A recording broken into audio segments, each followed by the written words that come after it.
All right, guys, welcome back to the Landco podcast. We are September. I'm not sure what episode it is because I think we combined a couple episodes back, but we are year-round whitetail hunter September with Matt Lynch. We lost Pudic, which is no big deal. He's he hates these anyways, but he's out in the field harvesting already, and he was like, what Matt knows better than I do. He was hunting for a few weeks out. I think he was New Mexico elk hunting. Right.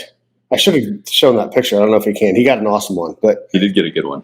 Anyways, he wouldn't have been much help. So no big deal.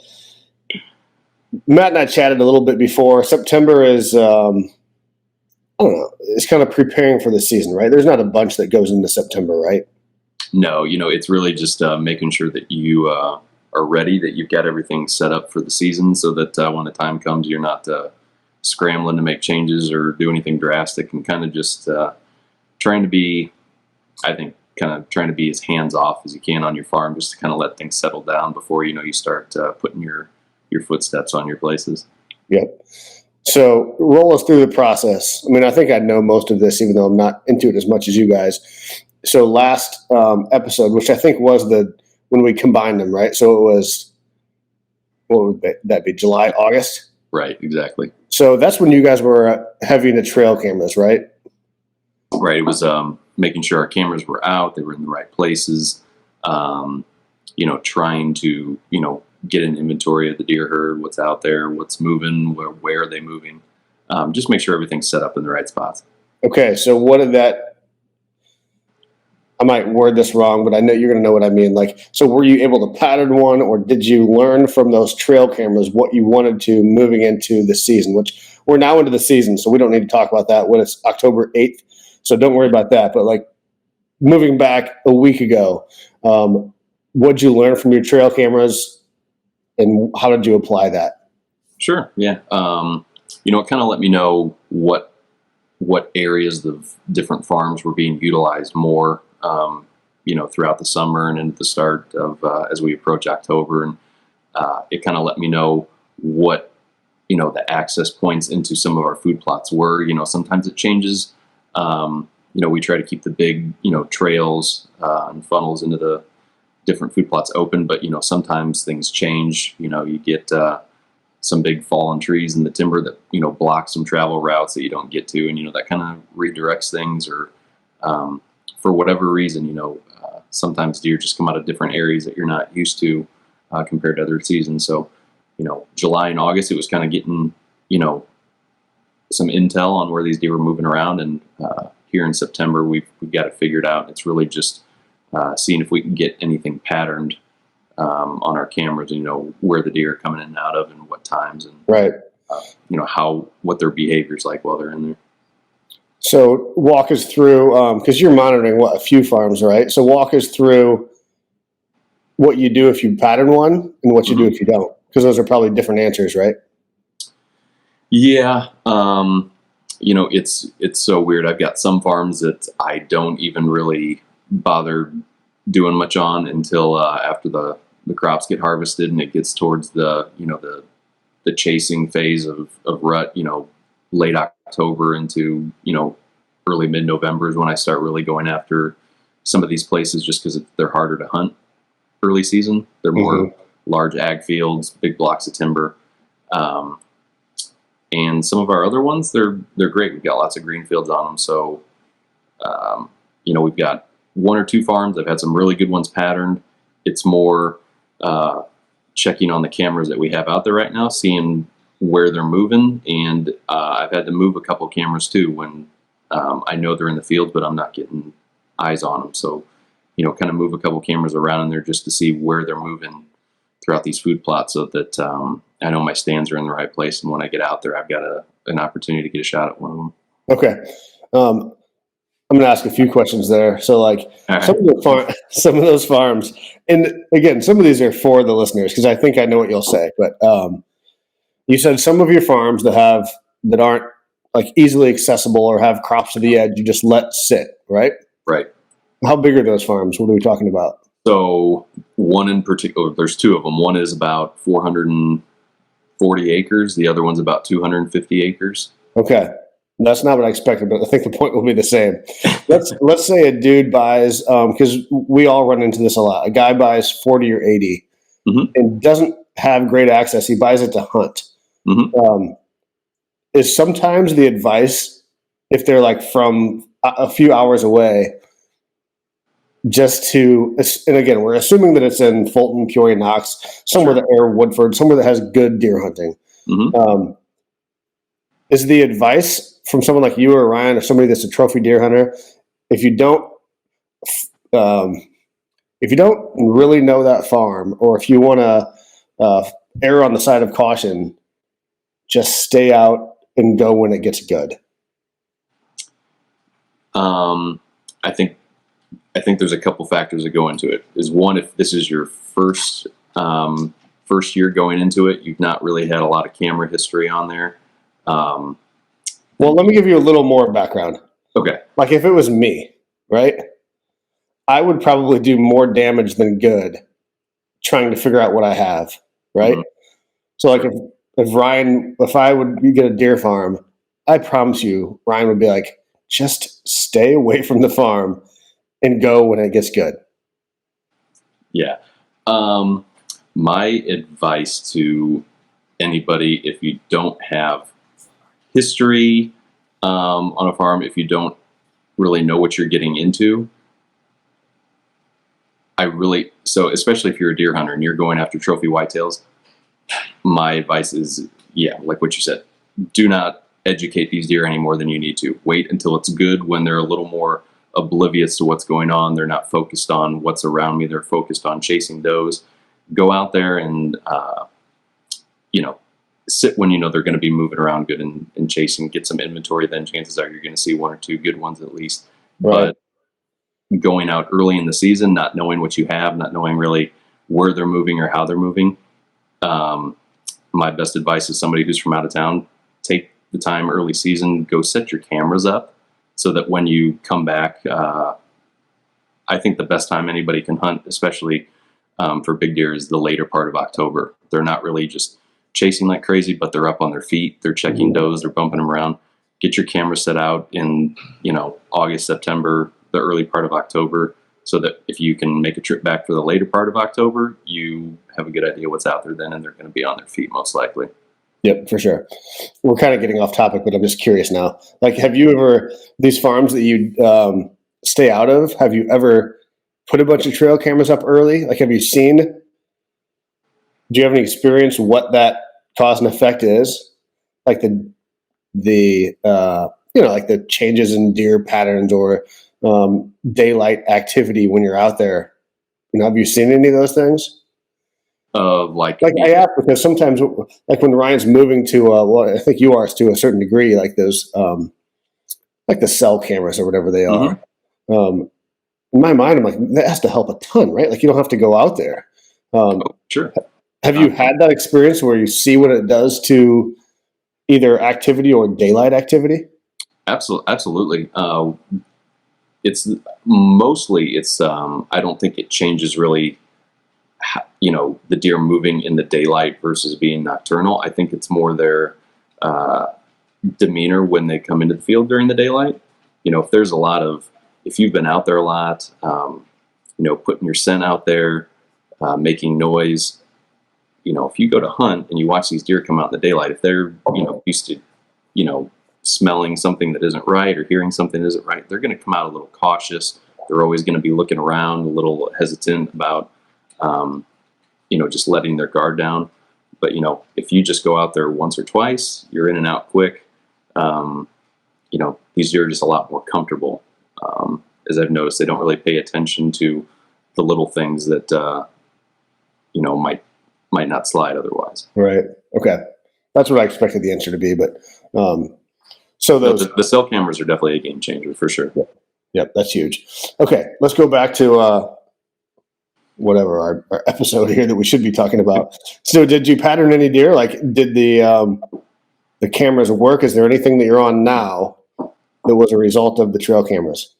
So I will say this, I don't know if I said this before, I don't go out early in the season. I don't waste my time going and sitting in a stand early season unless, I'm going to take out a couple of does on places where we're overpopulated with them, or if I've got a shooter regularly coming into the daylight.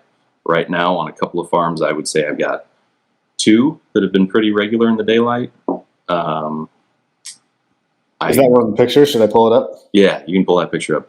So I think I missed my opportunity on one just because of scheduling. I couldn't get out that cold front that just rolled through. I couldn't get out the first couple of days of it, and he was, I could have told you to the minute pretty much when he was going to come out every day. And then I missed my window. He's gone nocturnal now a little bit with these warmer temperatures. He's coming out after it gets dark.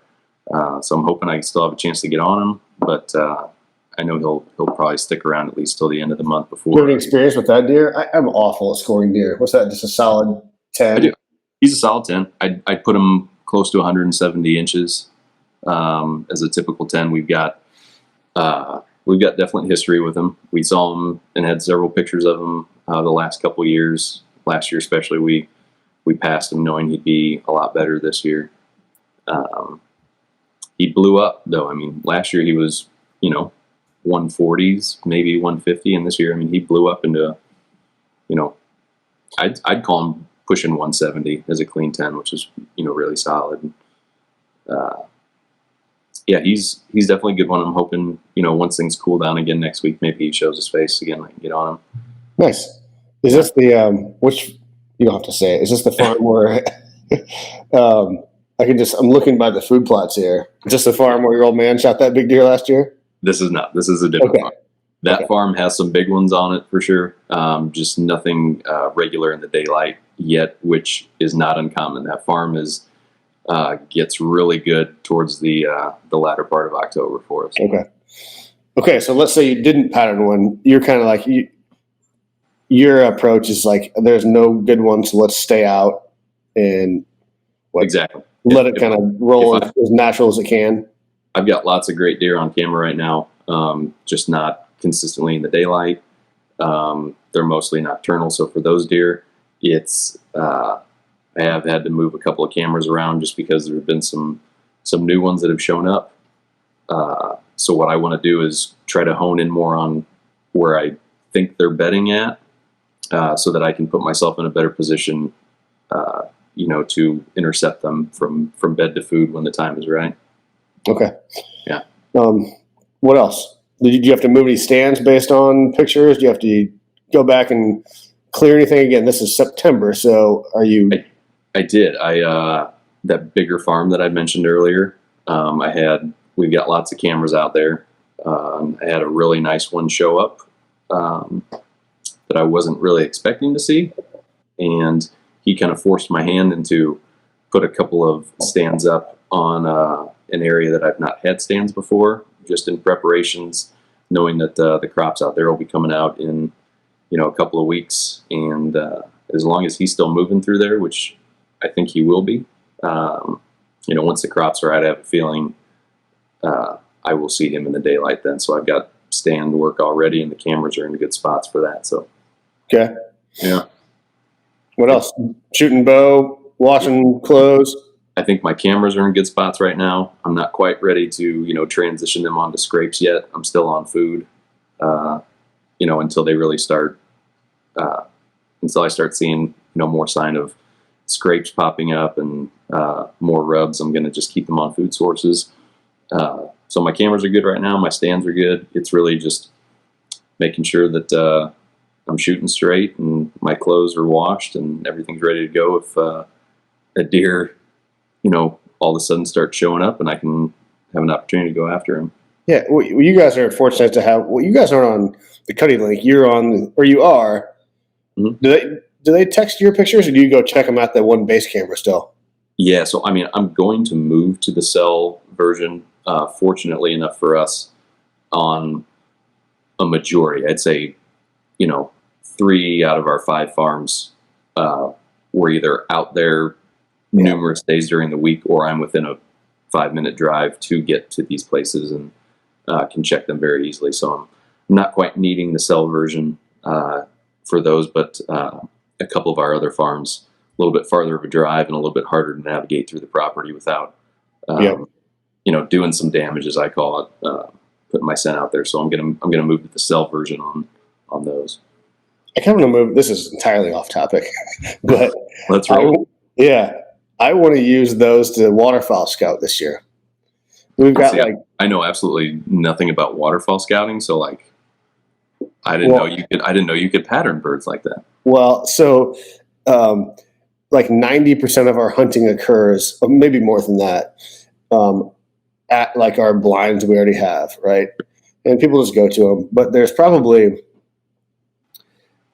I don't know, 10 or 12 other little areas that we have that throughout the course of the year, ducks use them, but not consistently enough to, have blinds or set up on them because they're just not incredible spots. But when they want to be there, they can be really good.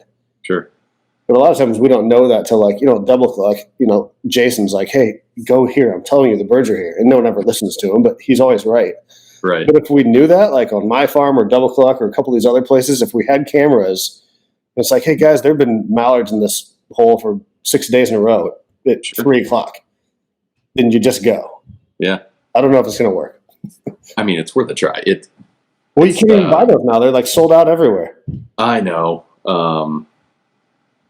I guess you kind of have to know somebody. We'll call Kelly. Who knows somebody, kind of to get that. But it's like I tell anybody, they're a great tool for knowing that there's, in terms of deer hunting, in terms of knowing that there's a really nice deer out there, getting a general sense of what he looks like and when he's out there. The picture quality is definitely not, like you're going to get on some of the nicer cameras that aren't on that system. But when you get a good one, you can choose to download it, or is that not how it works? Oh, you have to go to the actual camera. Yeah, you can pull the chip out of there, and that's going to have a lot better quality image on it. But the one that it transmits to either your home camera or to your cell camera, it's not the it's not the greatest quality image, but it serves its purpose. Yeah, I was just thinking in terms of like marketing properties. I don't know if those pictures are good enough to. Maybe. I mean, for marketing it, publicly, like showing it to people, I wouldn't say it's going to, wow them. But I mean, if people are interested, and you can text them images, and they're going to know there's a big deer out. Yeah, for sure. It's cool for that. So, well, watch the next waterfowl episode, and maybe I'll ask Jody about that. But hopefully, we'll have that. Well, yeah, this coming year. So, I'm about to buy 15 or 20 more of them to put on our big farm. So, so you can buy those, but the cell ones are the ones that are tough to get right now, right? Yeah, I think a bunch of them were sold out. I just checked their website today, and it looked like some of them were back in stock. So, okay, you may be in luck. You might want to have to jump on that quick, though. I will. Okay. Speaking of like patterning, how many days do you have to see one in a row to be like, I need to get out there now? Depending on the size of the deer, but like if you see a deer out 2 days in a row in the daylight in the same spot, is that good, or does it take 4 or 5? No, I mean, if there's a great one in the daylight in one of my food plots, just one night, as long as the weather is consistent or is to my benefit for the next day, I'll go after seeing it once. Okay. But if I were to see a great one show up in the daylight when the temperature drops 10 degrees and it's a north wind, but the next day is going to go up and be warm again, and winds changing, then chances are I'm not gonna, I may wait to see if he moves in that kind of condition. Right. I use the term earlier, I hate educating the deer any more than I have to. I don't want to go out there and put my scent out there and sit just to say that I was going for them. I'd rather, feel like the advantage is in my corner. Right. So. What else? So you're planning for, it's October now, so pretend it's not. It is October. And we're not too far into it. Usually we're like a month late recording these. We're about on time. The 8th. This isn't bad. Yeah, so like, pretend it's like a week ago. What are you preparing for in October? Like, what can we kind of expect next episode? Some really good pictures of ones that I'm going to be going after here probably in a couple of weeks. unless, I think it's going to cool down next week. So just talking preparations, checking cameras. So you think this will hold? You think this will kind of hold until mid to late October, and then you'll start hitting it? Yeah, it's so right now. It's like this every year. For the first few weeks, it's checking to see if anything's patterned. If nothing's patterned, it's waiting on a really good weather front to roll in. And if I know that there is a good one on a farm that is not quite in daylight but is close, and we get a cold front coming through, I will most likely jump into a stand and see if that puts him on his feet in the daylight. Other than that, it's really just taking the inventory of good bucks on every farm and deciding which one I want to be going after when it gets really good towards the end of the month. How much of that are you going to share next month? You know what? Depends if you have one down. Yeah, it does. I've got to say I am excited about this year so far. I've definitely got a couple. It's rare to get super excited going into deer season unless you get a really good one, and I can say I'm excited about a couple of different farms with some ones that have shown up. So,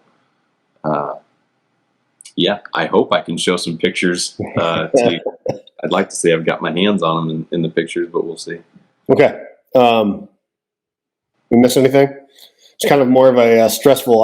I talked to a few people about the waterfowl episode. I don't know if it relates at all, but it's like, what? We don't do a ton in September or even early October, but you start stressing about stuff that doesn't may or may not happen. It's like, oh man, there's no rain in the forecast. Usually we want rain, don't want rain. Now it's like, I need stuff to start filling up, so we don't have to run the pump. So I stress about that. You stress about everything that doesn't really matter because it usually turns out the same. But I don't know. Oh man, they're not opening Canada for hunters. Well, that's good news. And then someone's like, no, that's awful news. Like what? So we start stressing about everything that, again, it's going to be fine. But we could use a little bit more rain. I'd like to see our food plots get a little bit more moisture on them before we get some heavy frosts. Yep. But do you stress about your neighbor hunting or your anything else that you can't control? I mean, I will say this: we've been very fortunate to have some really good neighbors on a lot of our farms, and I will say some of our other farms.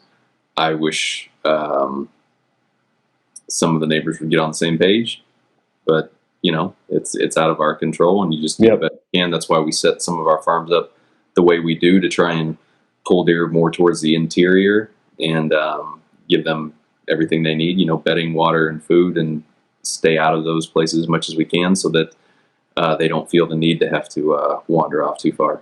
Yep. So, okay. Yeah. Well, go ahead and stress away until next episode, and we'll expect to see not only something in a kill picture, but a bunch of good trail camera pictures, because Pudic is not going to share his, I promise you. You know what? I was texting back and forth with him today, and I sent him a handful. I was like, here's, some of our better ones on all these farms and everything. And he's like, those are really good deer. I have a couple good ones too. That's it. But no pictures back. Appreciate it, buddy. Yeah, that sounds about right. Every time he kills one, it's 190 inches. Like, did you know that one was there? He's like, oh yeah. I'm like, well, thanks for giving us a heads up. Right. Yeah, he always just comes out of nowhere with these big ones that you think he's going after nothing, and all of a sudden, you find out he had a handful to choose from and ended up getting the biggest one. He said switching subjects again, kind of, but he said he got some cool footage of the elk kill on that. What's it called? Tacticam or Tacticam? Tacticam, yeah. Do you have one of those? I don't. You should get one so then we could have some footage when it all goes down. I've got the GoPro, a really nice one, and I tried connecting that to my bow one time to take a shot, and I've heard Tacticam is a lot better. I've just always said, some of these guys that you see filming and everything and all that, I will never let the camera stop me from shooting them. I know. It's not the right shot and all that. These, I feel like I've heard you can attach to your bow, and it's just, it's no worry. So I think it's on your stabilizer, right? So it's just I don't know. He said the footage is awesome. That's good. I'll have to look into it. I just want to make sure it's not something drawing back and it's like, oh crap, I forgot to hit the record button. Right. Everything. So, yeah, well, I'd much rather be focused on making a good shot than making sure I get good footage of it. So I'll have to talk to Pudic about how that all works. Yeah, we'll buy a corporate Tactacam video. I like it. All right, cool. Anything else we missed? I don't think so, man. It's going to get, October when it, we'll probably record it towards the end of the month or start of November. And I hope that we've all got some harvest pictures and some good stories to tell, because that's when it starts getting good. Okay, cool. Well, next month's episode and the next one, because Pudic is usually a one deer guy, but that's not, you'll certainly shoot a few, won't you? Yeah, I mean, depending, especially since we have, 5 different farms to choose from. Yeah. Unless so the next few months should be kind of cool episodes. Oh, for sure. If I've got, mature deer on any of these farms that I feel I got the opportunity to go to, then yeah, we don't want to, overhunt one farm and take out more deer than we need to. But if there's mature deer walking around, then obviously we'll take advantage of it. Okay. Well, I'll start recording some of the stuff. We'll show clips so we can follow along with what you're seeing. Sounds good. I'll do my best. Deal. You're not going to do it. None of you guys ever do it. I can at least try and maybe record after the harvest. Maybe try and record me walking up to it and kind of taking you through the hunt. So you can kind of the play-by-play, so you don't get to see it, but you can kind of relive it. Well, I want the footage of no, I saw a nice 10, but it wasn't what I was looking for. Like, you cool. I want to see that from the stand. What's that? You want the play-by-play from the stand? Totally, 100%. Yeah. You'll probably sometimes you probably don't want the pissed off footage of me when I'm. Well, that's all right. We can edit it out after the hunt. Like, oh, I saw a big one, but some stupid doe started blowing at me because a leaf fell in front of her and she freaked out. That's exactly what I want to see. Exactly. All right. I'll try and keep it PG-13 then. Yeah. Well, I'll try to talk these guys into it. Don't count on it, but thanks for listening. This was September. The next 3 months are during season, so we expect kind of a little more interesting stuff moving forward. But again, thanks for listening. And Matt, let's do it again about a month from now. Sounds good, man. All right.